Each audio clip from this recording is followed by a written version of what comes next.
我有2个男友，白天一个温柔体贴，晚上一个如狼似虎。只因他有一个白月光，要为他守身如玉。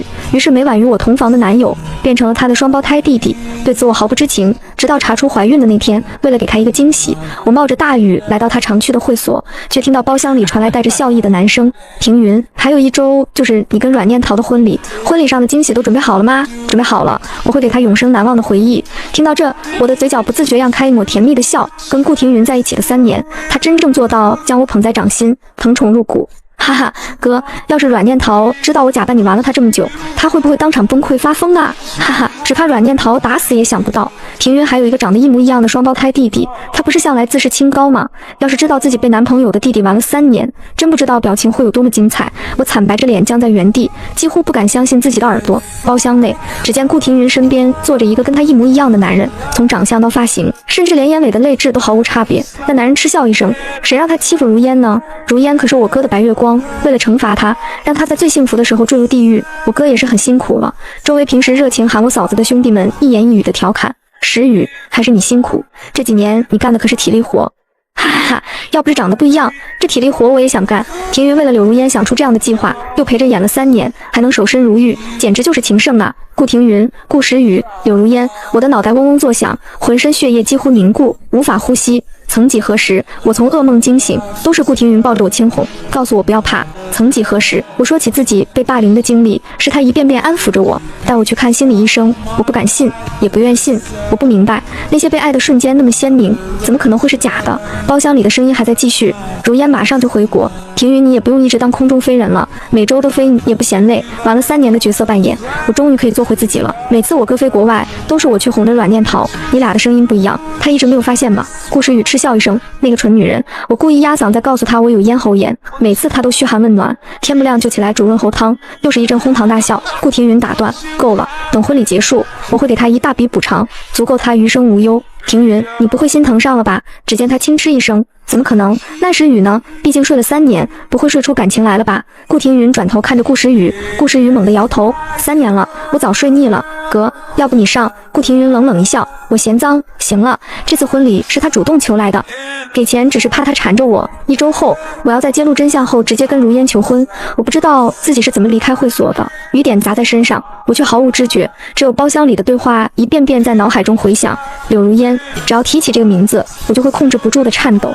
就因为一个大学校花的头衔，我被偷拍的素颜照赢了他精修的参赛照。柳如烟就带着一群人将我堵在厕所，用尽手段折磨，把我的头按进马桶里。我不肯跪下道歉，过了3年地狱般的生活，围殴，用针扎，在我的鞋里放图钉，联合全班同学孤立我欺负我，搅黄我的兼职，造我的谣。他安排很多富二代追我。有一次我听到他密谋要让我被金钱腐蚀，再被人狠狠抛弃。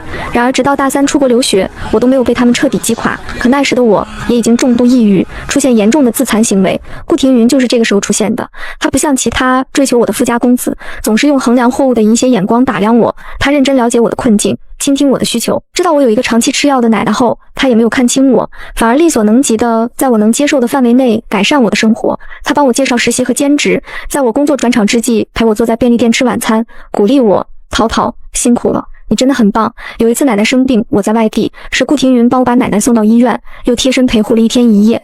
第2天我赶回去，他满身疲惫，却笑着安慰我：奶奶没事，你放心，不要累到自己。当时心里有一个声音告诉我，就是他了，试着去相信他，不论结局，珍惜当下。脑海中又响起顾时雨的轻蔑的嘲笑声，真蠢，顾家的家世怎么可能允许他一个孤女嫁进来？不过是找2个演员去演一演戏，我哥在为他抗争，就感动得死心塌地了，真蠢。3年都没发现不对，真蠢，到现在还以为庭云对他死心塌地，真蠢，真蠢，真蠢。我摔倒在雨中，泪水混合着雨水倾泻而下，太蠢了，我阮念桃真的太蠢了。我忽然仰头疯狂大笑起来，任由瓢泼大雨无情地砸在脸上。手机铃声突兀响起，是奶奶的护工。淘淘你快来，奶奶快不行了。脑袋瞬间一片空白，手脚发软。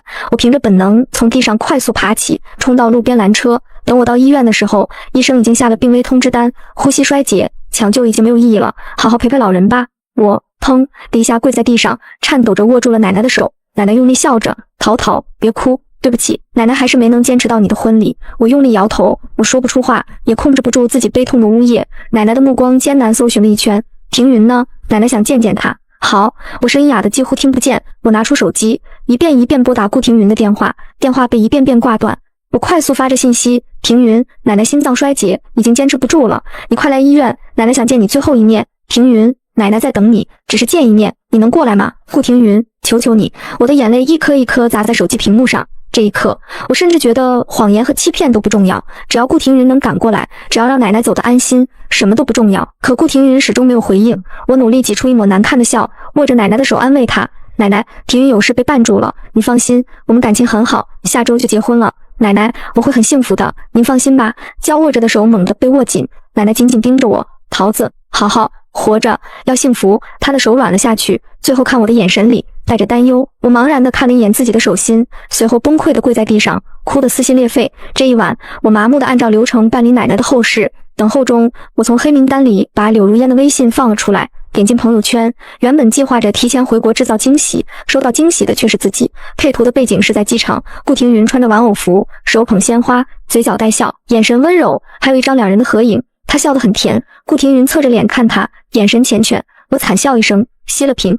第二天中午，我捧着奶奶的骨灰盒回到医院，做了2件事。第一件，我预约了3日后的人流手术。第二件，我提交了无国界医生的报名表。主任惊讶地看着我，你不是马上结婚了吗？不结了，主任，我要离开，越快越好。看着我急切的样子，主任没再说话。你正好赶上报名截止的时间，这几天给你放假准备。1周后，医院集合出发。1周后，正好是跟顾庭云婚礼的时间，我不仅要在那天离开，还要在那天送他们一份永生难忘的大礼。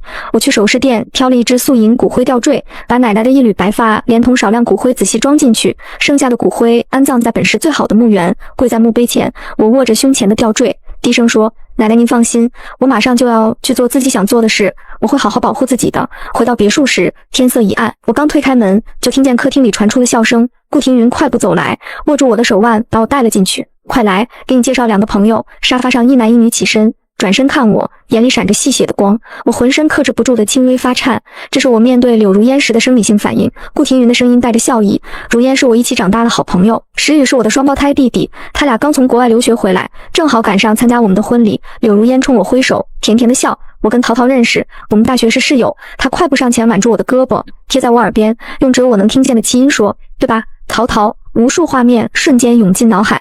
每一次霸凌结束，柳如烟都会这样贴着我，轻声补一句，只是室友的玩笑，对吧，淘淘。我条件反射的一个机灵，猛地把柳如烟推开，她跌坐在地板上，一脸委屈，淘淘，你还是不喜欢我吗？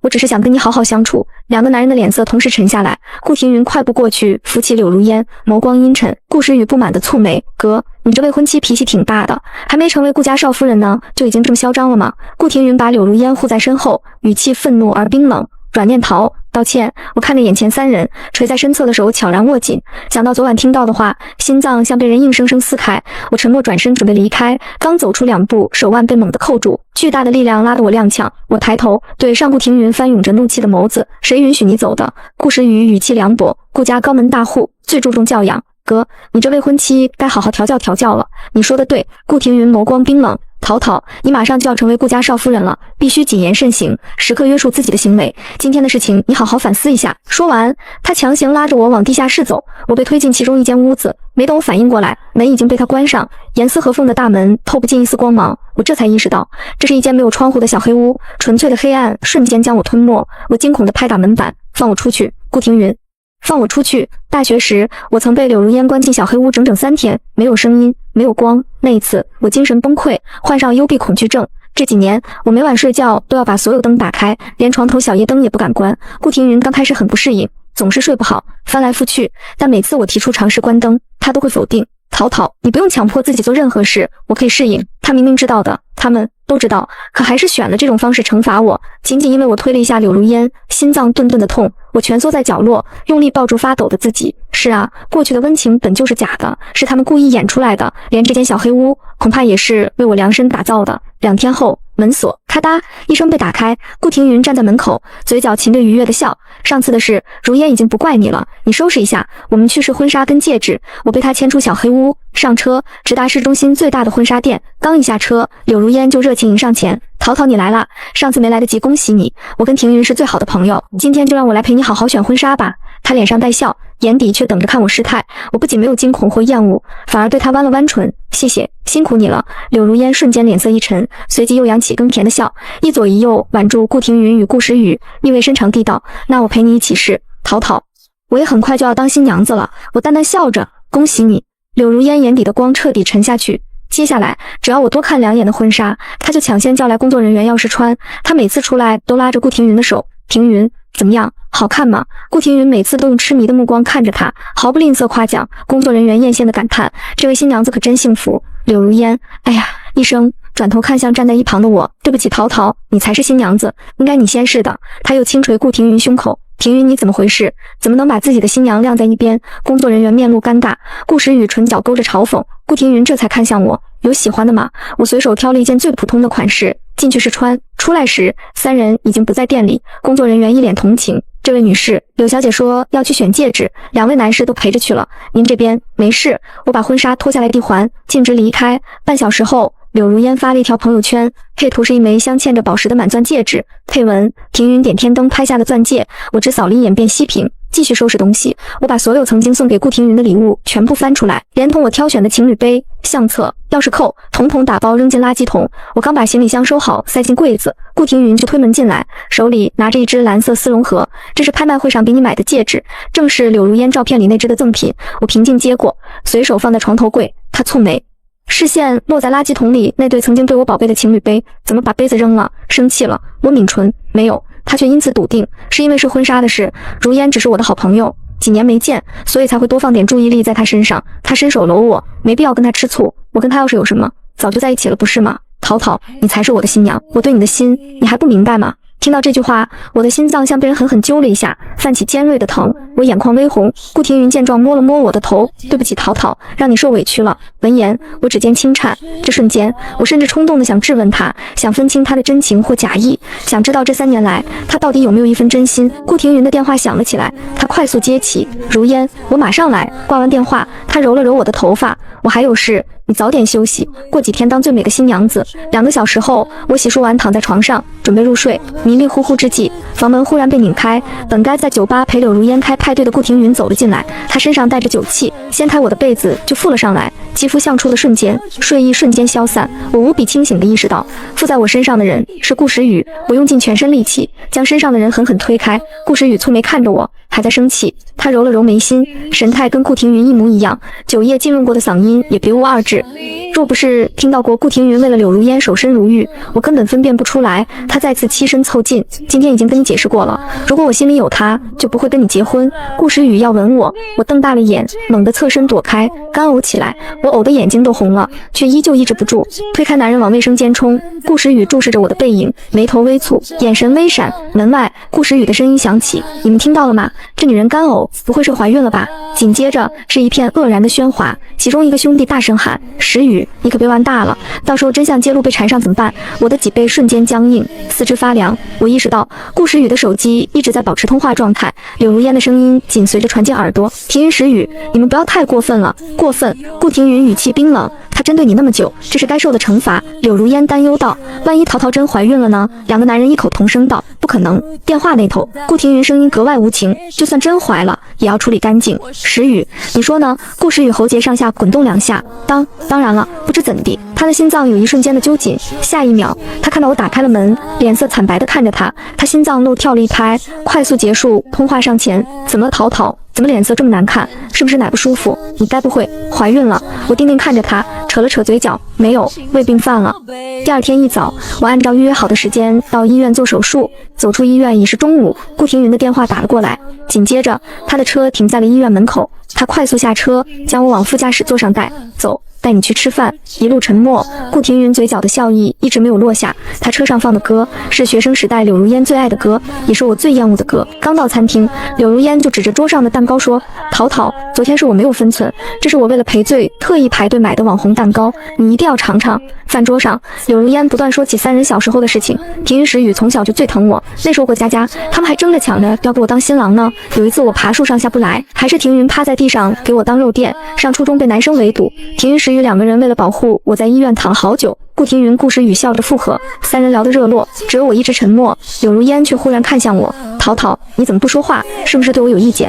我知道大学时我们有些误会，不过现在你要跟庭云结婚，我希望我们能成为最好的朋友。柳如烟举起了手中的酒杯，勾唇看向我，我忽然急促又艰难的大声呼吸，手臂上大片的红疹鲜红又骇人。我挣扎着去拿自己的包，你过敏了？顾庭云猛地站起来，伸手去拿我的包。我有非常严重的花生过敏，尽管平时很小心，但为了怕出现误食，来不及抢救。包里一直放着肾上腺素笔，关键时刻可以救命。我已经拿到了肾上腺素笔，可就在这时，柳如烟虚弱的声音响起：“庭云，我好难受。”她纤细的手指揪住胸口的衣料，脸色苍白的往后倒。如烟，柳如烟身侧的顾时雨及时接住了她。哥，如烟好像过敏了。顾庭云冲过去的脚步一顿，他猛地想起我吃饭时点了海鲜汤，他脸色瞬间阴沉，转身朝我走来。我正准备给自己注射，忽然一股极大的力道将我手中的肾上腺素笔夺了过去。我不可置信地抬头，对上了顾庭云冰冷的眸子。你害得如烟过敏，先把药给他用。说完，他大步走向柳如烟，动作迅速地给他完成注射。察觉到我的视线，顾时雨凉凉开口：“嫂子，你是医生。”如烟什么都不懂，她更需要这支笔。顾庭云注射完，把柳如烟抱起来冲了出去，顾时雨也追了出去。哥，我去开车。我瘫在地上，猩红的双眼死死盯着几人离去的背影，意识模糊之际，我看到服务员冲了进来。女士，您怎么了？我昏迷了一天，醒来时看到顾庭云坐在床边，她握住我的手，语气关切：“淘淘，你终于醒了，还有没有哪里不舒服？”我将手抽出，闭上了眼。顾庭云也不生气，她拨着我鬓角的碎发：“淘淘，我知道你生我气，但顾家和柳家合作密切，如烟不能在我们面前出事，我也是迫不得已。你马上就是顾家人了，我们是利益共同体，你应该理解我的。”顾时雨出现在病房门口：“是啊，嫂子，我哥也是迫不得已，大家族有大家族的难处，我们都要以大局为重，身为家人，只能先委屈你了。”我的视线落在两个男人身上，心中冷笑，为了哄骗我，他们真是煞费苦心。我不愿纠缠，再次闭上眼睛，我想休息了。直到两人的脚步声远去，我拿出手机拨打了一个电话：“你好，是直播公司吗？我要预约一个订单。”挂了电话，我下意识去摸胸口的吊坠，却摸了个空，装着奶奶头发和骨灰的吊坠不见了。我瞬间慌了手脚，起身在病床周围寻找。我正准备出去找护士询问情况，手机弹出一条信息：柳如烟发来一张照片，照片上正是我的吊坠项链，想拿回项链就现在过来，不然我把里面的东西倒进马桶。灭顶的愤怒让我眼前一黑，快速往柳如烟的病房冲去。病房里，柳如烟站在窗户边，项链挂在她的指尖，在窗台外一晃一晃，随时要掉下去。她的嘴角挂着恶劣的笑。阮念桃，我发的朋友圈你都看了吧？啧啧，我还以为你有多清高呢，当年不是恨不得让我死，现在为了嫁进顾家，可真是什么都能忍。我只紧紧盯着她手上的项链，指甲掐进掌心，把项链还给我。柳如烟把项链又往外挪了几寸，想要项链，那你就跪下来给我磕头，承认自己是个贱人，假清高，不可能！我气得浑身发抖。柳如烟，你不要欺人太甚。柳如烟嚣张地笑了，我是不是欺人太甚？难道你第一天知道吗？阮念桃，我最讨厌你这一副宁折不弯的样子。当初你要是直接给我下跪，我也不会针对你好几年。你也看到了我在庭云时雨心中的位置，这样只要你跪下来求我，我不仅把项链还给你，还会帮你在顾家站稳脚跟。我不会跪，我握着拳，一步一步朝柳如烟逼近。柳如烟，我永远不会向你这样品行恶劣的人低头。你，柳如烟被骂，怒极反笑。好啊，既然你不要项链，那就扔了吧。说着，他指尖朝下，闪着银光的项链快速往下脱落。还给我！我急声怒吼，飞身扑过去抢，可是根本来不及，项链在我眼前从10几楼坠落，我的眼睛红得像要滴血。我正准备转身下楼，衣服却被柳如烟紧紧拉住，她带着哭腔哀求：“对不起，淘淘，我再也不敢接近庭云了，你不要把我推下去。”身后传来异口同声的怒骂：“阮念桃，你在干什么？”一只手猛地扣住我的手腕，力道大的几乎要将我的骨头捏碎。下一秒，我被狠狠甩飞出去，尾椎骨着地摔在地上，我痛得脸色惨白，冷汗直落。顾庭云和顾时雨冲到柳如烟旁边，紧张地打量着她：“如烟，你没事吧？”柳如烟哭得梨花带雨：“对不起，都是我不好。庭云，我们以后还是不要联系了。”顾庭云将她搂进怀里：“你放心，我不会让你受委屈的。”说着，她一脸怒容地看向我：“阮念桃，几年过去，你还要欺负如烟？”我痛的声音都在发颤。我没有，是他故意把我的项链扔下去。我够了！顾庭云喝断，他深深看我一眼，眼底满是失望。阮念桃，你还狡辩！如烟从小就温柔又胆小，怎么可能会欺负别人？反而是你被别人霸凌，却每次都要把气撒在如烟身上。我瞳孔震颤，终于明白了所有。我没有，是他欺负我，一直以来霸凌我的都是他。话音未落，一记耳光狠狠扇在我脸上，右脸顿时麻木一片，满嘴血腥味。你还不知悔改！顾庭云凌厉的眼里满是愤怒和厌恶。转念逃，如果再不好好教训你，今天你敢推人下楼，明天是不是就要杀人放火了？说完，他跟顾时雨一左一右地扣住我的手腕，用力将我往外拉去。你们要干什么？我心中涌上恐慌，惨白着脸挣扎起来，可是没人回应我。不管我怎么挣扎，两人只是沉默地拉着我往外走。我被带到山顶的蹦极平台，近100米的高台，脚底是悬崖峭壁。我一站上去，就脸色惨白，双腿打抖。顾庭云和顾时雨的神色依旧冰冷，两人接过工作人员手中的安全锁，亲自给我扣上，将我强行带到跳台边。我看着脚下的深渊，浑身僵直，耳边只剩下自己巨大的心跳声。我声音颤抖：庭云，你知道我恐高的。我知道。顾庭云看着我，眼里没有一丝波澜。既然你要推如烟下楼，那我就让你感受一下跳楼的恐惧。陶陶，顾家少夫人不能是一个心思恶毒的人。今天的事情是给你教训，只要你好好改正，我们的婚礼还会继续。顾时雨紧抿着唇，眸光晦暗。别怕，不会死的。两人说完，伸手将我推了下去。强烈的失重感传来，我的心跳停止几秒，心脏发疼。恐惧到极致的情况下，我根本叫不出来，只有破碎的呜咽和生理性的泪水被高空的罡风吹散。我被倒挂在悬崖上半个小时，直到呼吸困难才被拉了上去。我瘫软在地，用尽全力呼吸来缓解身上因缺氧带来的酥麻感。可下一秒，工作人员走上前：阮小姐，顾少走之前吩咐过，您必须跳够10次才能离开。我还没反应过来，就被再次往下推，1次、2次、3次。每一次，我都被挂在悬崖上半个小时，短暂的休息缓解不了身体的缺氧。我的意识越来越模糊，10次的惩罚夜终于结束，天已经黑透，平台顶上刺眼的白色灯光吊着我最后的意识。现场只剩下一个工作人员，他解开我身上的安全绳，转身之际，裤脚被抓住，送我去医院。声音微弱的像风中的残烛，耗尽了我全部的力气。工作人员摇头：对不起，阮小姐，顾少吩咐过，谁也不许帮你，这是顾家的景区。我不想失去工作，我的眼里流下泪来，在原地休息了一会，便强撑着爬起来往山下走去，一直走到半山腰，才遇到热心的返程游客，将我带回市区。我没有回别墅，而是来到医院，打着手电筒在病房楼下的草坪翻找项链。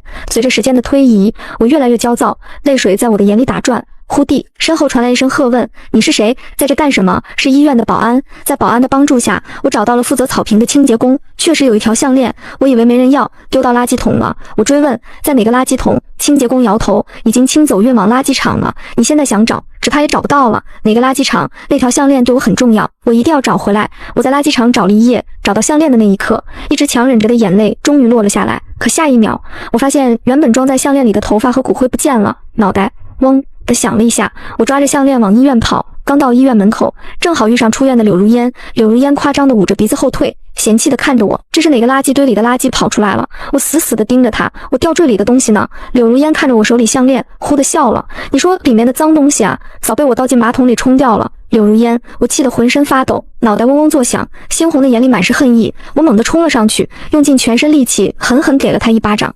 柳如烟捂着脸连连后退，跌进了顾庭云的怀里。我抬头对上了顾庭云冰冷的像要杀人的眼神。阮念桃，你还真是死不悔改。我的眼睛红得像要滴血，声音颤抖。他把我奶奶的骨灰倒进马桶，够了。他的眼神越发厌恶。为了害如烟，你连唯一的奶奶都要诅咒。阮念桃，你真让我恶心。下一秒，他抓住我的手，将我狠狠往后推了出去。滴滴滴，疾驰而来的出租车刹车不及，疯狂鸣笛，但还是狠狠撞在了我身上。我被撞飞出去，砸落在花圃上，胸腔传来剧痛，浓稠的鲜血从嘴角溢了出来。我下意识去看顾庭云的方向，只看到他满眼心疼地护着柳如烟上了顾时雨开的车。我晕死过去，在医院躺了2天。通过柳如烟的朋友圈，我看到顾庭云陪着他参加宴会，出席各种活动，马上就是婚礼了。他也忍不住了，连演都懒得演了。婚礼前一天下午，顾庭云来接我出院，他带了我最爱的桔梗花。前几天是我太冲动，我给你赔罪。明天就是我们的婚礼，我给你准备了惊喜。我安静看他几秒，忽地笑了。正好我也有惊喜要给你。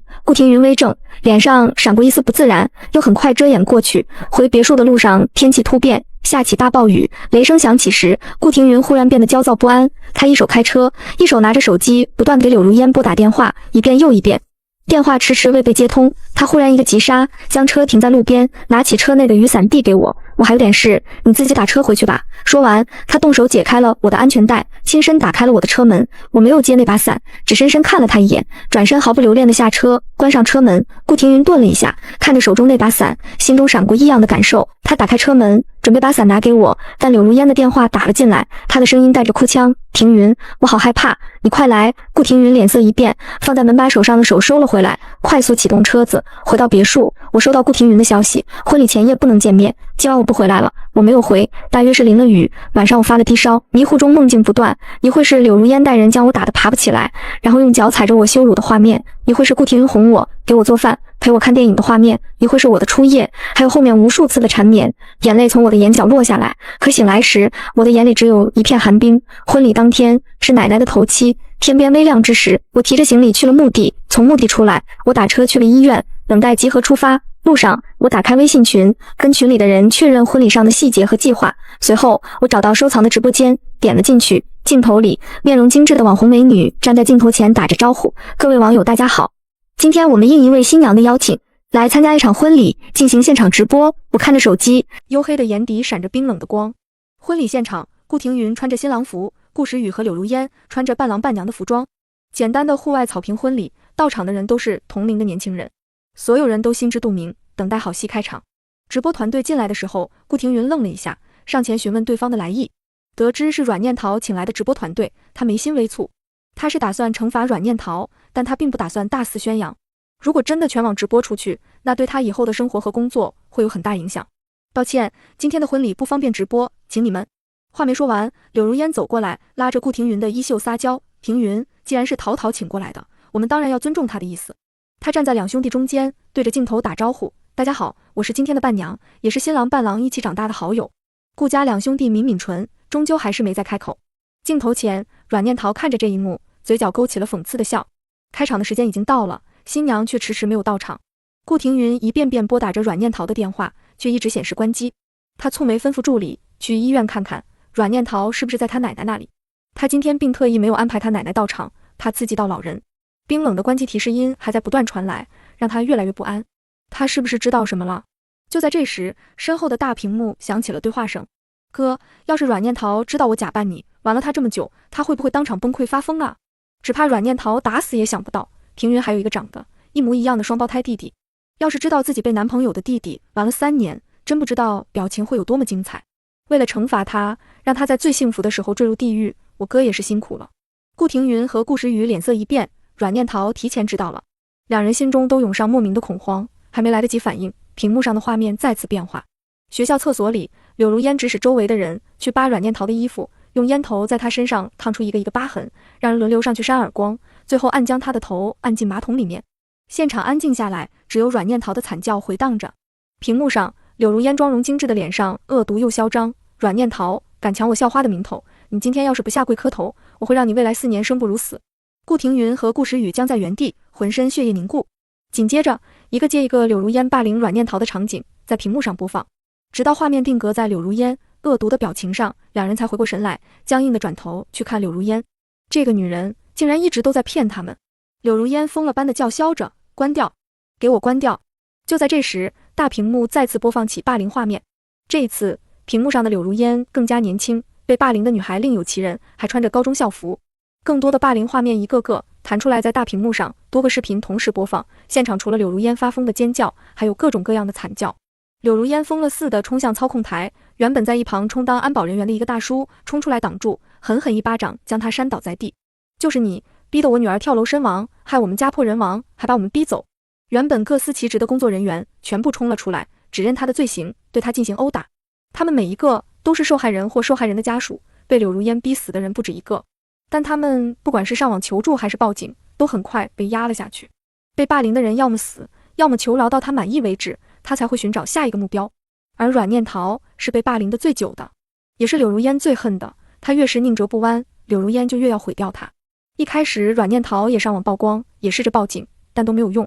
后来他花了很多时间去搜集柳如烟霸凌别人的证据，他花了很多时间说服这些人信任他，把证据交给他，跟他站在同一阵线。哪怕柳如烟出国那些年，他也没有放弃过复仇的计划。从在包厢外听到他们今天针对他的计划开始，他就已经打算借着这场婚礼，让柳如烟的罪行通过直播的形式展现在网友面前。只有受害人够多，舆论发酵的够大，柳家才没办法压下去。现场一片死寂，只有受害者家属的谩骂和殴打。柳如烟惨叫着：“救我！庭云救我！”顾庭云和顾时雨紧紧攥着拳头，浑身都在颤抖，满眼通红。他们从小守护到大的人，他们眼中温柔胆小的青梅，居然是这样的人。他们为了他设局针对阮念桃，他们自以为是正义的审判者，其实是助纣为虐的帮凶。两人忽然冲上去拨开人群，柳如烟看到他，激动的挣扎，平云石语，救我！可下一秒，他对了两人猩红又带着冰冷厌恶的视线，他一把抓住他的衣领提了起来，颤抖的声音是掩盖不住的怒意和痛苦。柳如烟，你一直在骗我，一直在故意挑唆我去对付阮念桃。想到这么多年的欺骗，想到阮念桃已经知道了真相，想到上次病房对峙时，他不敢置信又痛苦，最后变成死寂绝望的眼神，他控制不住的颤抖，内心抑制不住的恐慌。顾时雨站在他身侧，看柳如烟的眼神像是要杀人。柳如烟的眼神慌乱地转了两下，我没有，都是阮念桃那个贱人害我，视频是假的，还在狡辩。顾庭云怒吼，狠狠将他往后一推，他上前拉他，是他先欺负我的，我只是反击，庭云你要相信我。砰的一声，顾时雨抬脚踹在他的心窝上，将他狠狠踹飞出去。周围的人又一拥而上，围着他打。警察都不许动。警察冲进来，把柳如烟跟受害人带回去调查，并且拿到了所有证据。阮念桃已经进了机场，他退出直播间，看了一眼网上的消息，网上早已炸开了锅。柳家千金霸凌的新闻霸榜热搜，顾庭云和顾时雨的所作所为也被骂得狗血淋头。他嘴角勾起一抹极淡的笑，将包里的旧手机开机，将相册里的流产手术单和流产胚胎的照片发给了顾庭云和顾时雨。随后，他取出电话卡掰碎，把手机丢在机场的垃圾桶里，头也不回地上了飞机。柳如烟被带走时路过了顾庭云，他挣扎着扯住了顾庭云的衣袖，下一秒，他对上了一双猩红的带着恨意的眸子，他顿住，而后被他狠狠甩开。现场安静下来，只剩下失魂落魄的顾庭云和顾时雨。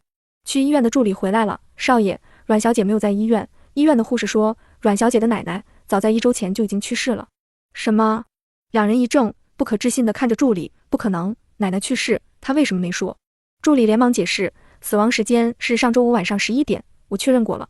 上周五正是他们包厢聚会的那晚，难道是因为他听到了他们的对话，所以才没告诉他奶奶去世的消息吗？顾庭云猛地想起，那个时间在机场，他的手机被柳如烟拿走查岗。他拿出手机，果然看到被消除了记录的几十个未接来电，还有被删除的短信。该死！顾庭云拔腿跑了出去，顾时雨连忙跟上，两人上车，飞快往别墅开去。别墅没有人，茶几上放着一个 U 盘， U 盘下面压着一张纸条，顾庭云，我最后悔的事情就是轻易相信了你。顾庭云拿着纸张的手指轻颤着，眼眶瞬间红了。顾时雨已经把 U 盘插进电脑里，打开了文件夹，里面是阮念桃长达3年被霸凌的证据。这时，两人的手机同时响了，是阮念桃发来的流产手术单和胚胎照片。如你们所愿，孩子处理干净了。空气中陷入死一般的寂静。她怀孕了，又处理掉了。两人拿着手机的手都在抖。顾庭云嫉妒又心痛，而顾时雨更是满眼通红。那是他的孩子。他想到那晚他从洗手间出来时的眼神。忽地，顾庭云狠狠一拳砸在顾时雨脸上，怒吼着，我不是让你小心一点吗？顾时雨红着眼，狠狠一拳打了回去。顾庭云，你才是真正的罪魁祸首。两人狠狠地扭打在一起，毫不留情地发泄心中对彼此的不满，全都落在自己身上，才能够缓解几乎要将自己湮灭的愧疚和悔恨。直到身上都挂了伤，再也打不动，两人才躺在地上喘息。没一会，顾庭云猛地爬起来，我要去找他。顾时雨快速跟上，两人驱车到了医院，直奔阮念桃工作的科室。所有人都看到了网上的消息。科室主任看着他们，眉眼满是冰冷和厌恶，滔滔报名了无国界医生，今天已经出发了，具体位置我也不清楚。顾庭云和顾时雨几乎不敢相信自己的耳朵，无国界医生。顾时雨心脏不规律地跳动了2下，完全无法压抑自己的惊慌，这太危险了。他疯了吗？顾庭云也急红了眼，他看了眼冷漠的科室主任，转身就走。边走边掏出手机给助理打电话，去查阮念桃的航班，我要马上知道他去了哪里。刚挂完，他就接到家里的电话，顾庭云，你跟顾时雨现在立刻马上给我滚回来。顾家，顾父顾母和顾家大哥顾玉峰坐在沙发上，看着顾庭云、顾时雨两人，气压极低。顾父狠狠地拍着桌子，你们两个干的好事，顾氏的股价因为你们做的蠢事都快跌停了。顾家的家教你们都忘了吗？谁准你们对一个女孩子做那样的事情？顾玉峰眼里满是失望，庭云时雨，你们做的太过分了。这件事不仅是对那个女孩有巨大的伤害，对顾家的企业形象也有了很大的影响。网上舆论现在一边倒讨伐顾家，如果不妥善处理，会很长一段时间影响顾家的名望。顾父接话，现在最好的方法就是道歉，一定要诚恳道歉，直到取得对方的原谅，同时必须把责任推到柳如烟身上。顾玉峰点头，柳家现在已经焦头烂额，柳如烟这次逃不过了。他眯起眼，危险地看着眼前两个弟弟，你们两个不会对柳如烟还有什么想法吧？顾庭云抬起了猩红的眸子，咬牙切齿，怎么会？我一想到他居然是这样恶毒的一个人，想到他这么多年一直把我们耍得团团转，就恨不得掐死他。顾时雨附和，我们知道错了，一定好好配合这次的公关。顾玉峰点头，当务之急是取得那个女孩的原谅，最好让她配合发声明。阮念桃对吗？她现在人在哪？客厅一下寂静下来，两人沉默半晌，顾庭云颓然道，她走了，去当无国界医生，我们也不知道她具体去了哪个位置。哦，顾玉峰眼里闪过一丝兴味，挺有意思，能被霸凌那么多年坚持下来，知道你们的恶作剧后，迅速借此机会反击，他很优秀。一直没说话的顾母终于放下了手中的茶杯，确实不错，你们要是能够取得他的原谅，我同意让他进顾家的门。顾庭云和顾时雨对视一眼，心中皆是一喜。好了，先不谈这个。顾父打断，就算人现在不在，该道歉还是要道歉，今天你们就配合公关部门录制道歉视频，再发道歉声明。只要等这次舆论过去，挽回损失，你们要不要追人我不会管。顾母开口，我只有一个要求，你们兄弟不能为了一个女人反目。2个小时后，顾氏集团的官网的道歉声明在运作下上了热搜第一。顾庭云和顾时雨在镜头前一脸憔悴的道歉，说是因为被柳如烟蒙蔽才做下错事。镜头前，顾庭云微红着眼眶，陶陶，真的对不起，相处3年，我是真的被你身上所有美好的品质打动了，也曾经犹豫过要不要让计划进行下去，但在柳如烟的无数次哭诉之下，我错信了她，才决定要在婚礼上给你一个教训。陶陶，我真的知道错了，我知道你现在不想见到我，但我会找到你，亲自求得你的原谅。舆论并没有得到反转，大多数网友都有着清醒的认知，将顾庭云和顾时雨两兄弟骂得狗血淋头。见此情况，顾氏再次发布了声明，减少两兄弟在家族中的持股比例，剥夺了企业经营继承权。深夜，会所包厢里，顾庭云和顾时雨不断地往嘴里灌酒，他们面前已经摆了一堆空酒瓶。那群曾经陪着他们策划、想计谋的兄弟围坐在身边，只是以往总是热闹喧嚣的氛围，如今一片死寂。庭云，别喝了。赵凯夺下了顾庭云手中的酒杯，又去抢顾时雨的。事情已经这样了，你们喝再多酒也没有用。是啊，其他人附和，你们到底为什么喝？是为了顾家继承权，还是柳如烟，还是阮念桃？你们说出来，兄弟们帮你分析分析。听到阮念桃的名字，醉醺醺的顾庭云和顾时雨才有了反应。桃桃。顾庭云又拿起了酒杯，他摇晃着杯中的酒液，仰头喝了一口。柳如烟没回国之前，他心中只有柳如烟，自认为对阮念桃只是演戏，没有一点真感情。在他跟顾时雨的关系上，虽然他心中一直有异样和别扭，但并没有深想。如今柳如烟的真面目揭露，伴随着对阮念桃的愧疚而来的是对顾时雨的不满。如果不是他碰了阮念桃，让她怀孕，或者两人不会走到今天这一步。他忽地将酒杯狠狠一掷，随后一把揪起了顾时雨的衣领，一拳往他脸上砸去。你个混蛋，谁让你碰他的？谁允许你碰他的？他是我的人。借着酒劲，顾庭云将深埋在心中的不满和醋意宣泄了出来。他爱阮念桃吗？他不知道，只知道所有真相揭露后，阮念桃显得越发的完美和可贵。他嫉妒顾时雨，恨顾时雨对他的伤害，他想见阮念桃，想跟他当面道歉。随着酒意的上头，这3年跟阮念桃相处的画面就越清晰，他的心就越痛。他一拳一拳地砸在顾时雨的脸上，丝毫不顾及他是自己的亲弟弟。顾时雨毫不留情地打了回去，你的人。顾庭云，是你说你只爱柳如烟，主动把他让给我的。这3年，他才是我的人，你算什么东西？要不是你伤害他，他怎么会打掉我的孩子？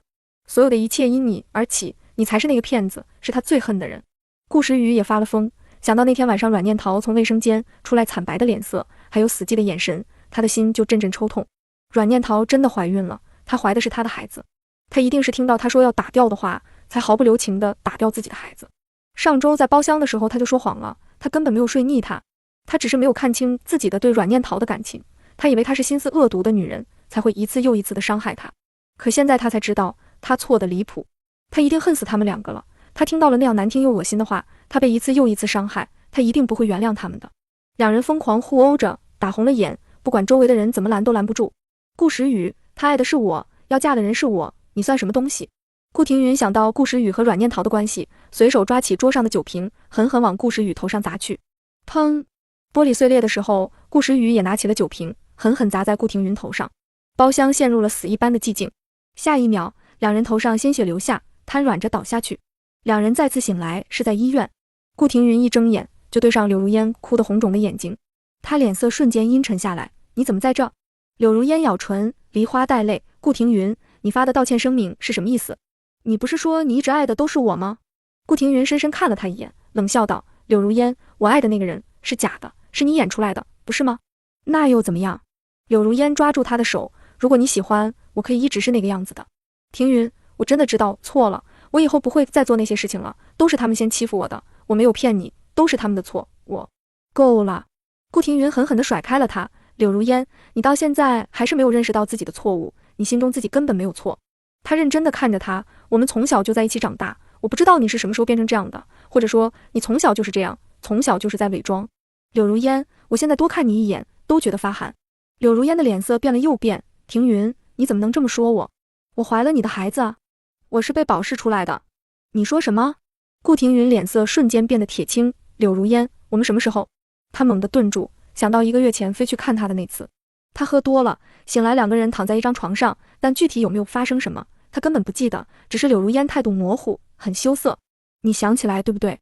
柳如烟拉着他，满眼期待。庭云，这是顾家的孩子，你必须对我负责。可顾庭云只是冷冷看着他，抽出了手。柳如烟，你肚子里的野种是谁的？你自己真的不清楚吗？顾庭云抽出一沓资料，狠狠摔在他的脸上。照片上是他跟各种男人在一起的照片。我已经查了你这几年在国外的经历。顾庭云的眼光像淬了冰。柳如烟，你真的很会演，现在柳家不行了，你还想着让我给你养孩子，你真当我是傻子吗？柳如烟看着手上的资料，脸色瞬间惨白。他猛地站起身要往外走，顾时雨却忽地从门外进来，狠狠掐住他的脖子，将他拖到了窗户边。他双眼因为愤怒而充血。柳如烟，是你将淘淘奶奶的骨灰冲进马桶，是你将她的项链扔下楼，又诬陷她推你的。柳如烟脸色涨得通红，用力掰着他的手指，你怎么知道的？你已经欺负他那么多年了，还是不肯放过他，连老人家的骨灰都不放过，你的心怎么这么恶毒？想到他因为柳如烟的诬陷而对阮念桃实施的惩罚，顾时雨就恨不得掐死他。就在他即将窒息之时，一只手捏住顾时雨的胳膊，是顾庭云。够了，你想为了他去坐牢吗？顾时雨不甘地看他一眼，把柳如烟提起来，狠狠地甩出去。啊！柳如烟惨叫一声，捂住了自己的肚子。我的孩子，救我的孩子！他的身下一滩鲜血缓缓流出，他痛得双眼发红，求助的视线看着现场的2个男人。可顾庭云和顾时雨纹丝不动，只是冷冷地看着他痛苦的样子。这一刻，他们都想到了阮念桃的孩子。柳如烟，这是你的报应！报应！柳如烟痛得眼前发黑，她看着2个冷漠的男人，猩红的眼里充斥着不甘和恨意。哈哈哈，你跟我说报应，那你们呢？顾庭云、顾时雨，你们以为你们就是什么好东西吗？能想出这种计划欺骗女人，你们2个也会有报应的。是，我是伤害了阮念桃，可是比起你们而已的欺骗和肆意的玩弄，我的伤害又算得了什么？柳如烟痛得气息不稳，连声音都在发抖。可看到2个男人变得铁青的脸色，心中报复的快感让他咬着牙继续说下去。你们才是伤害他最深的人，笑死人了！顾庭云，你在道歉视频里自以为深情的表白，其实就是个笑话。他永远也不可能原谅你们。说完这句，他彻底晕了过去。一世寂静，2个男人紧紧攥着拳头，却无法压抑住自己心中的恐慌，因为他们知道柳如烟说的都是真的，这是他们这些天一直刻意回避不敢去提及的问题。2人对视一眼，都在彼此的眼中看到了迷茫和不安。柳如烟被医护人员带走治疗，出了医院后又被送回警局。顾庭云和顾时雨办理了出院，回了阮念桃住过的别墅。房子的摆设依旧保持着原样，只是属于阮念桃的一切都消除得干干净净。相框里他的单人照已经消失，双人合照被他拿剪刀从中间裁开，只剩下一个人。曾经一起拼的乐高，一起画的油画，阳台上一起去挑选的盆栽，全部消失。衣柜里他的衣服一件不剩，他送给他的礼物也被全部清走，一件不剩。而他们送他的礼物全部留在原地。他用这种方式表明了自己的决绝，将双方彻底割裂开来。顾庭云颓然地坐在沙发上，眼前出现了阮念桃窝在他怀里环着他的腰场景。他喜欢宅在家里不上晚班的日子，他会在下班后煲剧。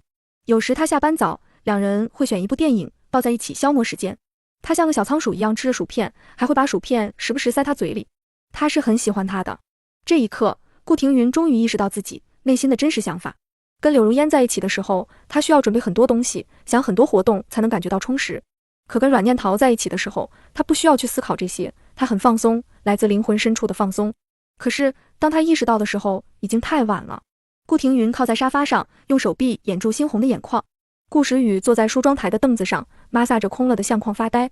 这里原本摆放着一张照片，是阮念桃穿着睡裙，披散着长发，坐在飘窗上看书的照片。那天早上的光线很好，她拍下之后洗了出来，一直摆在梳妆台。阮念桃很喜欢那张照片，也曾无数次坐在梳妆台边上。她看过无数次她不施粉黛的样子，她素颜特别好看，有一种天然去雕饰的美感。其实她心中一直有一个秘密。第一次顾廷云出国看柳如烟，让她假扮她陪伴阮念桃的时候，见到她的一眼，她就疯狂为她心动。也是那一次，在顾廷云离开的那几天，她跟他发生了关系。但也是这样畸形的开始，让她的感情陷入怪圈。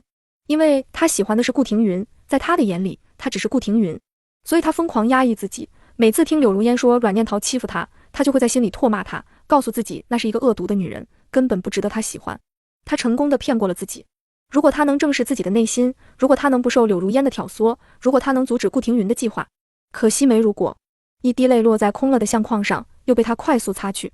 阿宇，顾廷云的声音在背后响起，带着些许晦暗和艰涩。这次找到陶陶，我们公平竞争吧。过去的让它过去，我们重新开始。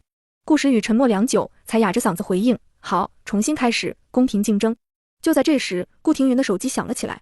电话接通，那头助理的声音带着着急：顾少，阮小姐疑似已经遇害了。你说什么？顾廷云声音猛地拔高，他眼前一黑，抓住门框才稳住了摇晃的身躯。顾时雨猛地站起身，碰倒了梳妆凳，他的心跳在这瞬间几乎停止。助理连忙解释：我们调查到阮小姐目前去了阿卜耶伊地区，但那边刚传来消息，一行刚进入战区的无国界医生惨遭杀害，其中有2名我国女性，身份还未完全确认，但各方面特征高度吻合。不可能！顾廷云的指甲深深掐进门框里，他几乎是从牙缝里挤出来的字。他不会有事的，我现在就去找他。顾时雨晃了一下，但很快越过顾廷云，朝楼下冲去。顾廷云也收了手机追上去，他坐上了顾时雨开的车。一路上，顾时雨将车开得飞快，他握着方向盘的手背青筋球起，嘴唇微颤。顾廷云买了最快飞往南苏丹的机票，两人取了证件，快速赶往机场。10几个小时的飞机，两人没有合过眼，布满红血丝的眼底是无尽的恐慌和焦虑。唯一支撑他们的信念，就是找到阮念桃，找到活着的阮念桃。他们不信他会死，他那么坚强，那么勇敢的人。可那是武装冲突和战乱，他真的能活着吗？该死！顾廷云狠狠地捶着扶手，都是他的错，一切都是他的错。要不是他鬼迷心窍相信柳如烟，要不是他迟迟不能看清自己的内心，陶陶怎么会在心灰意冷之下离开，选择做那么危险的事情？他真的该死！顾时雨的双手紧紧攥着，紧抿的嘴唇抑制不住的颤抖，一双猩红的眼瞪着窗外的云朵。不管是死是活，他都要去把他带回来。在这样濒临崩溃的情绪下，两人煎熬了10几个小时，一下飞机就快速前往边境。他们第一时间联系当地救援资源，捐献了大量的物资，唯一的要求就是随着运送物资的车辆进入战区找人。与此同时，阮念桃正在野战医院进行手术。被炸断一条腿的小男孩躺在手术台上，正准备进行截肢手术。阮医生，麻醉剂不够了，目前只有小剂量的镇定。小男孩痛得不断在床上哀嚎，他的姐姐坐在一旁不断安抚他。小女孩的手臂一片血肉模糊，小臂已经没了。她是姐姐，也是下一个等待手术的患者。给她用上。阮念桃快速给手上的工具消毒，语速飞快。他俯下身，给两人说明了情况，并交代手术助理和小女孩把男孩压住。随后，他开始手术。线锯落下又快速拉动的瞬间，小男孩的哀嚎响起，他整个人快速抖动，下意识挣扎，被死死按住。血溅在阮念桃的太阳穴和口罩上，他依旧很稳，连呼吸也没有乱一拍。这一天，他再次接诊了无数伤患，一个接一个，直到深夜，完成所有的工作。他停下来的手在隐隐颤抖，不断转动揉捏着，缓解疲劳过度带来的疼痛。他简单吃了点东西，在医院外的空地上坐下，仰头看着天上的月亮出神。来到战区已经半个月了，除了第一天的慌乱和茫然，他很快适应了这里的生活。每一天，他都会接诊无数的伤患，被冷兵器所伤，被榴弹所伤，被炸伤，有的刚送到医院就死了，活下来的也大部分都要面临肢体的残缺。短短1周，他见到了死别的亲人，不离不弃的爱人，像今天那对姐弟那样的也不在少数，也从一开始的悲痛到如今的习以为常。在这里，他没有时间去想以前被霸凌、被欺骗和玩弄的经历，他甚至没有时间打开手机去关注国内的情况。曾经深入骨髓的伤害，在大量的死亡面前早已不值一提。能活下去，能四肢健全的活下去，已经很幸运了。他从衣服的兜里掏出一个戒指，在月光下细细打量着，耳边回想起张一峰临死前的交代：桃子，如果你能回去，请帮我把这枚戒指交给我最心爱的女孩。她叫张萌，是一名人民教师。月光下，钻石折射出温柔的光芒，就像张一峰提起未婚妻时眼中的光。张一峰比他早来半年，前几天外出救人时被流弹所伤，打中胸口就不回来了。之所以找他这个还不太熟悉的新朋友，是因为跟他一起来的几个医生都牺牲了。阮念桃把戒指收回兜里，他并不恐惧，因为他没有牵挂，如果为自己心中的理想牺牲也是美好的事情。但他还是希望能活着回去，他想把张一峰的戒指送给他心爱的女孩。第二日，医院外面又拉响了战争的警报，一处贫民区遭遇轰炸，受伤民众不计其数，需要外援。阮念桃第一时间报了名，跟随医疗队出去。到处都是断臂残垣和哀嚎声，能走的人奔跑着撤离，只有军队和医疗人员在逆行。其中特别吸引阮念桃注意的是几抹橄榄绿，是国内派出来的维和部队，他们也在参与救援。阮念桃只看了一眼，便开始专注救治患者。远处不断响起枪击声，时不时还有炮弹从天上落下，他们在救援的同时还需要随时警戒，注意躲避。倏地，一枚炮弹落在阮念桃不远处，他下意识抱起手上救助的孩子，下一秒爆炸带来的冲击将他掀飞，他在地上滚了2圈，所幸只是手臂擦伤。身后枪击的声音不断响起，他抱着小孩趴在地上，打算等攻击过去再起身。可小孩的呼吸越来越弱，他胸前的伤口再不止血就来不及了。阮念桃咬牙爬起来，拿出了随身的止血药和绷带，把小孩的衣服拉开。可还没等他用药，一枚榴弹在远处朝着他的方向快速飞来。千钧一发之际，一个高大的身影快速朝他的方向奔跑过来，一个飞扑将他压倒。阮念桃只感到侧脸火辣辣的疼，他的脸在沙地上被擦伤。他快速爬了起来，第一时间去看原本打算救助的小孩，他已经没了气息。眸光暗了一瞬，他转头跟救他的人道谢。千钧一发之际救下他的正是国家派出的维和部队，对方也正在朝他看来。四目相对之际，两人皆是一愣。是你？救下阮念桃的正是当初送他去见奶奶最后一面的那个开路虎的男人。尽管当时下着暴雨，又是晚上，但是当时他降下了车窗，询问了他的情况。出于对对方的感激，他牢牢记住了他硬朗的面容，并在走的时候将包里所有的现金留在车上。你好，我叫秦征。你好，我叫阮念桃，谢谢你救了我。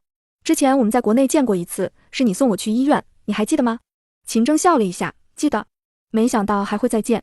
他记得这个女孩，那时他在休假，正好遇到路边有个人很着急在拦车，他实在太狼狈了，而且看起来非常着急，濒临崩溃，所以他把他送到了医院。没想到他在车上留下很多现金，保护好自己。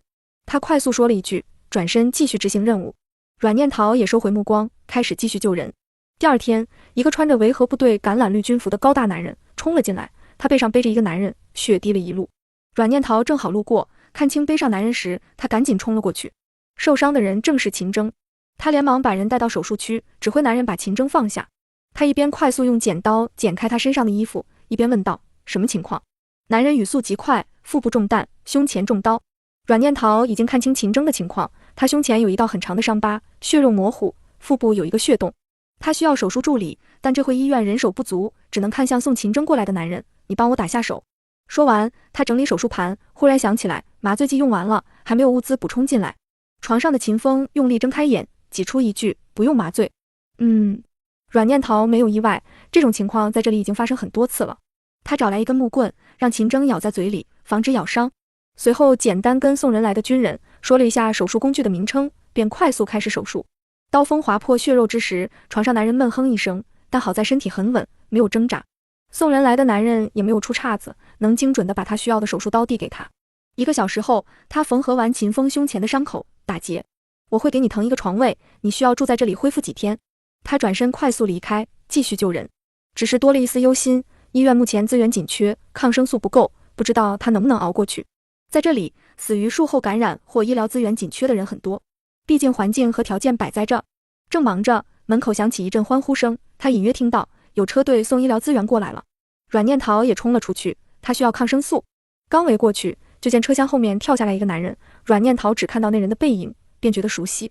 不可能，他在心中否定，他怎么可能会在这？却见那男人转身从车上抱下来一个男人，转身之际，他的眉眼清晰映入他的眼帘。阮念桃眼眸微睁，愣在原地。眼前这两人居然是顾庭云和顾时雨。顾时雨抱着顾庭云，心中焦急万分。他们在战区外等了72小时，等流程审批和各方面手续办完，才跟着车队进入战区。进入战区后，他们跟随车队一路发放物资，每到一个地方就去找人。但才到了第2个营区，他们就遇到了袭击。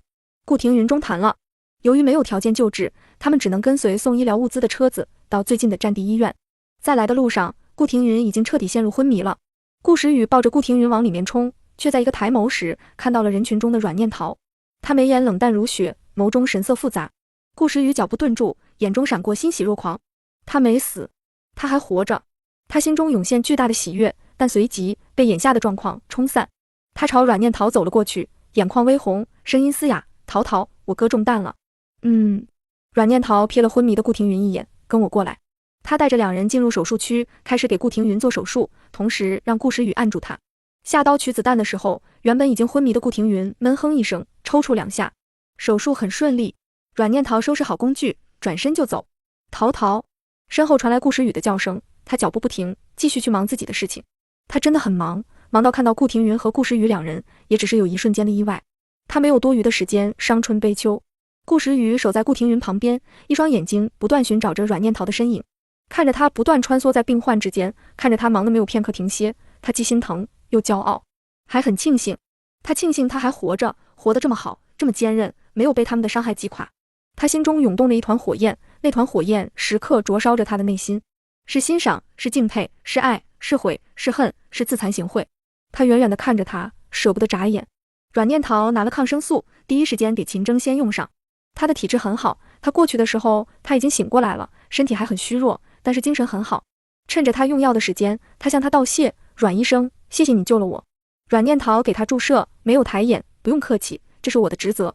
况且他收了针，看向他的眼睛：“你救了我2次，我还没还。”他怔了一瞬，旋即笑了：“不用客气，上次救你也是我的职责。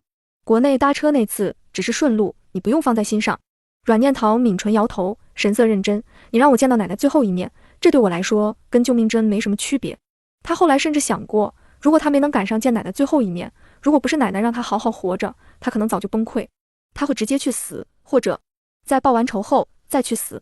而且上车时他看了一眼他原本的路线，他根本不顺路，是为了送他特意绕路。阮念桃笑了一下：“秦先生，以后有机会我请你吃饭。”好。秦征也笑了：“别叫我秦先生了，叫我秦征吧。”桃桃，我哥醒了。顾时雨站在身后，眼神复杂地看着他跟病床上陌生男人的互动。阮念桃朝秦征点点头，转身跟顾时雨一起去看顾廷云。病床上的顾廷云侧着头，一直看着阮念桃的方向。分开才半个月时间，但他觉得过去了很久很久，久到像1个世纪。但最庆幸的是，他们都还活着。阮念桃对上他通红的眼，神色没有半分波澜，没有动容，没有厌恶和恨，仿佛没有任何情绪，又或许所有情绪深埋于积雪之下。他检查了一下伤口，给他注射了抗生素，公事公办地交代了注意事项，转身离开。桃桃，顾廷云嘶哑虚弱的声音在背后响起，他脚步没有丝毫停顿，兀自走开。明明3人就在同一家医院，可顾廷云和顾时雨却一直找不到跟阮念桃说话的机会。除了第1天动手术和上药，顾时雨再去找他都交代护士处理。他除了忙，就只对1个人例外，那个叫做秦征的男人，他每天都会去关心他伤口的愈合情况，会对他露出笑容。顾廷云、顾时雨心中嫉妒，却也知道他们没有任何资格说任何话。1周后，秦征出院，顾廷云也可以下床走动，在医疗资源紧张的情况下，他们2人应该要离开了。可他们用医疗资源换来自己的留下。这天晚上，阮念桃忙完所有工作，在医院前面的空地上看月亮，这是他1天中唯一的放松时刻。他下意识去摸胸前的吊坠，却摸了个空。想起奶奶，他原本平和的情绪瞬间消沉下去。他是奶奶抚养长大的，奶奶文化不高，生活也不富裕，但却给了他很多很多的爱。小学时，周围的同学总爱欺负他没爸没妈，学校老师也很自然地偏心那些家庭健全的孩子，但他每次受了欺负，奶奶总会想尽一切办法替他出头。桃桃，略微低哑的嗓音打断了阮念桃的思绪。顾廷云站到了他的身侧，阮念桃微红的眸子看过去，眼神像淬了冰。顾廷云在他身前坐下：“桃桃，我们到阿卜耶伊是特意来找你的，我们还欠你一个正式的道歉。对不起，桃桃，真的对不起。”顾廷云看着眼前冰冷到极致的女人，心中阵阵抽痛。他语气越发急切：“桃桃，我们也是在婚礼上才知道柳如烟是霸凌你的人，我们都被柳如烟骗了。我们……”顾廷云冰冷的声线打断了他。阮念桃眼中似有化不开的寒冰。奶奶走的那晚，一直想见你最后一面。我曾经想过，只要你出现，让奶奶走得安心，那所有的一切我都可以原谅。那时候你在哪？我……顾庭云哽住，心中对柳如烟的恨意达到顶峰。是柳如烟拿了我的手机，她删除了你给我发的信息，我也没有接到电话。淘淘，我如果知道奶奶的情况，我一定会赶过去的。不，你不会，你会选择柳如烟。阮念桃看着他，所以我也不会原谅你。顾庭云的脸色瞬间变得惨白，声音微颤，淘淘，不要这样对我，我心里是有你的，那3年的种种并不全是演戏，我是真的爱你，在你离开之后，我才看清自己的心意，我只是做错了事，他忽地顿住，因为阮念桃看他的眼神尽是凉薄和嘲讽，他从没想过那双灿若星辰的眸子也能出现这样的眼神，犹如被一盆凉水兜头浇下，顾庭云遍体发寒，彻底失了声。阮念桃什么都没说，却又说尽一切。他冷声开口，我的休息时间很宝贵，你打扰到我了。顾庭云的喉咙像被一片棉花堵住，酸胀的说不出话来。良久，他才从喉间挤出一句对不起，而后落荒而逃。顾庭云走后，顾时雨从帐篷后的阴影处走了出来，走到阮念桃面前。桃桃，对不起。阮念桃抬眼看他，我知道了，请你离开。不，你不知道。顾时雨眼里有水光，阮念桃，你不知道，我一直喜欢你，从第一眼见到你，我就喜欢你。但是那个时候，你已经是顾庭云的女朋友了。阮念桃神色阴沉下去，质问道：所以你就假装顾庭云跟我发生关系，玩弄我，伤害我，是吗？这就是你所谓的喜欢吗？不是，顾时雨词穷，他抿着唇，不知如何为自己辩解。他没办法为自己辩解，我只是……他的声音哑得不像话，我一直在压抑自己的内心，我一直在欺骗自己。每次跟你发生关系的时候，我都在想，你把我当成谁了？他哽住了。阮念桃却冷笑出声，顾时雨，每一次我都把你当成顾庭云，因为在我的眼里，从来只有顾庭云。顾时雨，你是谁？你只是在我婚礼前1周从国外留学回来的弟弟，不是吗？顾时雨脸色惨白，声音颤抖，桃桃，滚！阮念桃的声音冷得像淬了冰，收起你们虚伪的道歉，我不需要。顾时雨离开了，阮念桃没再停留，起身回了宿舍。这一晚，顾庭云和顾时雨彻夜未眠，因为阮念桃的态度让他们感到无措。他们第一次觉得自己再也没有挽回他的可能了。阮念桃也被短暂的被影响了一下心情，但过度的疲惫让他沾枕就睡。他原以为两人会快速离开，但没想到的是，两人留了下来，在医院帮忙搬东西、抬病人、安抚受伤人员，他们在做一些力所能及的事情。只要他们来打扰他，阮念桃也不会去关注他们的去留，他只专注做自己的事情。他每天不是在外出救援，就是留在医院里救治病人。他瘦了很多，黑了很多，但眼神越来越明亮。这期间，他又遇到了秦征几次，都是他送战友过来救治，每次匆匆一个照面就分开个忙个的。3个月后，他在外出救援时受了伤，榴弹打中了他的腿部和腹部，他站不起来，也跑不动。眼看着轰炸的飞机越来越近，他以为自己跑不掉了。千钧一发之时，顾庭云和顾时雨快速朝他跑来，他被放到顾庭云背上，顾时雨在身后护着，带着他躲过了炮弹。醒来的时候，已经回到医院，顾庭云和顾时雨两人一左一右的守着他。腿部和腹部的剧痛让他忍不住闷哼出声。原本眯着的两人瞬间惊醒，桃桃，你没事吧？阮念桃摇了摇头，将手抽出来，又很快睡去。接下来2天，阮念桃基本都在昏迷发烧，偶尔醒过来会对上顾庭云和顾时雨担忧的眸子。因为药物的紧缺，他们想把他带回国去治疗，被他拒绝了。之后他们又想办法弄来一批药。第3天，阮念桃退烧了，恢复了清醒。他郑重地向两人道谢，谢谢你们救了我，我可以自己照顾自己，你们去忙吧。两人摇头，我们本就是为了你才来，桃桃，让我们照顾你吧。阮念桃依旧摇头，我可以照顾自己。如果你们没有其他事情，可以回国。他抿抿唇，我不需要你们的照顾，你们也没必要为了我留在这里。不管你们做什么，我都不会原谅你们。顾庭云和顾时雨脸色一白，心中揪痛不已。两人没说什么，却用行动表明了自己照顾他的决心。但阮念桃依旧将他们视作空气，他躲开了他们搀扶他的手，忽视了他们递给他的水杯，拒绝了他们给他拿的饭。他宁愿撑着身体艰难地照顾自己，也不愿接受他们的一点好意。顾庭云和顾时雨被拒绝了无数次之后，终于学会不再打扰他。1周后，阮念桃开始参与工作。半个月后，阮念桃彻底康复，恢复了以往的工作强度。顾庭云和顾时雨依旧没有离开，阮念桃的态度也依旧鲜明，不管他们说什么做什么，他都不想再跟他们有任何的交集。1年后，一架飞机落地江城，一个短发、清瘦、小麦色肤色的女人大步走出机场。她走路带风，眼神格外明亮。她就是阮念桃。1年的无国界医生合约已经结束，他回来了。在他身后不远处，顾庭云和顾时雨也走了出来。两人相较1年前也有了很大的变化，见多了生死和信仰，他们也找到自己的方向和目标。但唯一没变的是对阮念桃的爱。尽管整整1年，他对他们就像陌路人，比普通同事还要疏离，但他们却更为他的品质所折服，更爱他了。这1年，顾家无数次催促他们回家，但他们还是坚持守在他身边，守着一份无望的爱。阮念桃先找了个酒店住下，然后第一时间去给奶奶扫墓。他买了花，买了酒，还有很多好吃的，在奶奶墓前说着这1年的经历。奶奶，我终于完成了一直想做的事情，我现在过得很好，内心很充实。奶奶，我拥有了面对任何困难的勇气，也终于明白您当初说的，一切苦难都是暂时的，我一定会幸福的，您放心吧。阮念桃一直待到傍晚才离开墓地，打车回了酒店。第二天，阮念桃根据张一峰给的地址，找到了他的未婚妻张萌。张萌是个小学教师，圆脸带笑，亲和力很强。听到张一峰的名字时，他愣住一瞬，随后眼里快速氤氲起雾气。对于张一峰的牺牲，他并不意外，毕竟失联了1年，所有的悲伤早已消化，只是当看到那枚钻戒时，他眼里的泪还是掉了下来。张萌快速擦去了眼角的泪水，颤抖着手结果。他声音微哽，其实当初他要去当无国界医生时，我是反对的，我们大吵一架，然后我提了分手。他走了之后，就一直没有再联系我。我只是没想到，原来他早已经准备好了戒指。张萌眼中满是悲痛，将那枚戒指套在无名指上。阮念桃抿着唇，节哀。张萌扯出一抹笑，将戒指摘下，早就猜到这个结局了。谢谢你帮忙把消息带回来，这下我不用等他了，可以去参加家里安排的相亲了。他说完，转身进了学校，只是那背影透着无尽的哀伤和孤寂。直到看不到他的背影，阮念桃才转身离开。他去了医院，科室主任在见到他，脸上挂着欣慰的笑容，眼眶微红。他拍了拍他的肩膀，回来就好，回来就好，我们一直等着你呢。给你1周时间，你好好休息，再回来上班。转身离开，却看到科室的同事都围在门口，朝他露出灿烂的笑容。几个关系好的同事更是红了眼眶，冲上来紧紧将他抱住。桃桃，我们都担心死你了。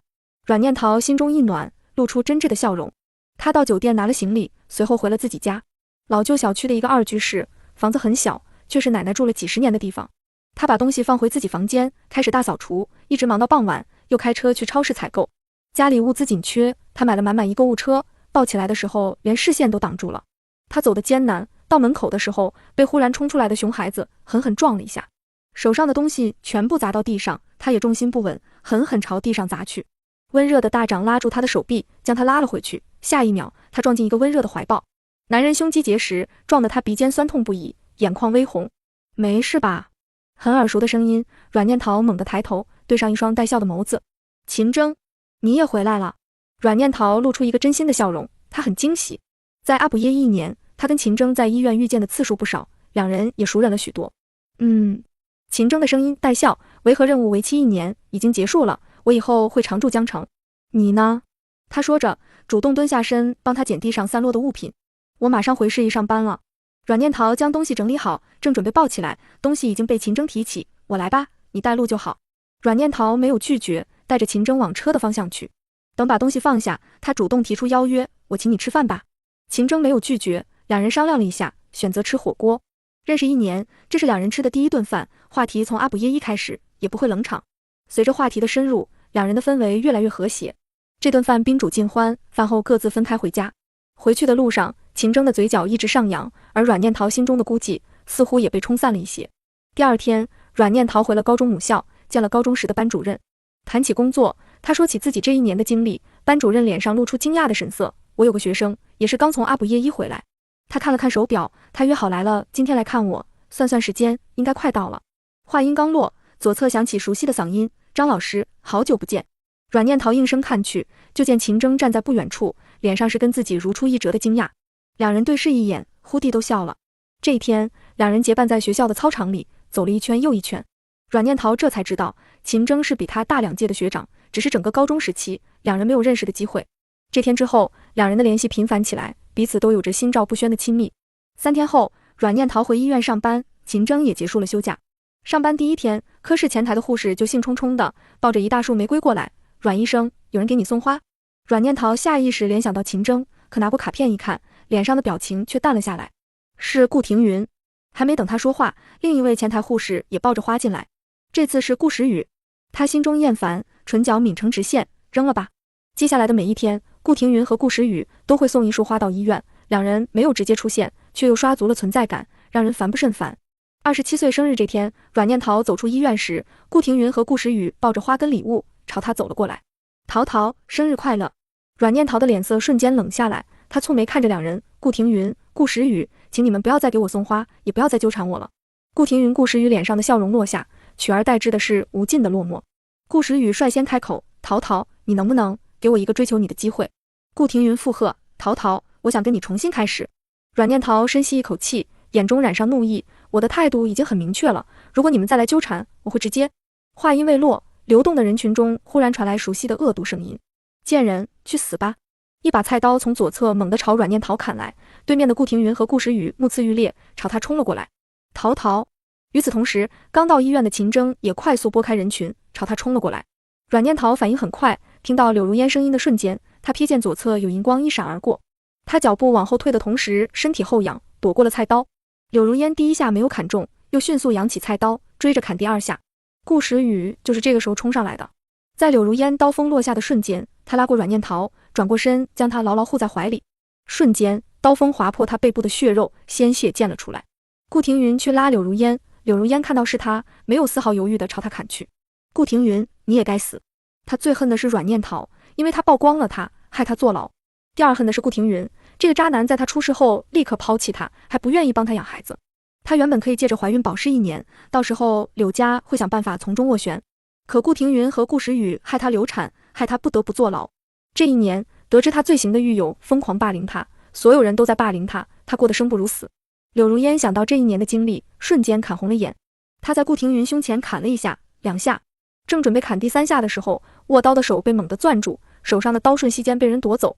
紧接着，一股巨大的力道将他狠狠按在地上，手扣在背后。是秦征赶到了，周围的人群早已散去，医护人员推着手术床冲了出来，将顾廷云和顾时雨抬了上去。两人都没有昏迷，被抬上病床时，双眼紧紧盯着阮念桃。他们企图在他眼里看到心软，看到动容，或者伤心心疼，可是没有。阮念桃看向了秦征，头也不回地朝他走了过去。这瞬间，两人的心像被硬生生撕成2半，痛得他们无法呼吸。他们终于意识到，不管他们再怎么挽回，做任何事情，阮念桃真的不会回头，不会原谅他们。1年了，他们彻底绝望了。秦征把柳如烟移交给警察，紧张的上下打量着阮念桃，没事吧？没事。阮念桃摇头，下一秒，有些冰凉的手被一只温热的大手握住。秦征将她按入怀中，他的心跳有些快，摸了摸她柔顺的长发，没事就好，桃桃，我很担心你。阮念桃怔了一瞬，眼眶有些发热。下一秒，他抬起手臂抱住了秦征。秦征陪着他去警局做了笔录，得知他被霸凌的经历，他心疼的红了眼眶。从警局已经是晚上8点多了，他带着他去了一家网红西餐厅。餐厅没人，里面布满了鲜花和气球，穿着礼裙的乐手弹奏着钢琴。阮念桃看清这些，心跳瞬间加速。晚餐过后，秦征拿出一个手镯，正式向阮念桃表白。桃桃，早在阿卜耶伊的时候，我就对你充满了好感。这段时间的相处，让我更加坚信，你就是我一直在寻找的理想伴侣。他抿了抿唇，悄悄红了耳根，我很喜欢你，你愿意以结婚为前提，成为我的女朋友吗？阮念桃笑了，我愿意。镶满碎钻的镯子扣在他的手上，连同他的心一起扣住。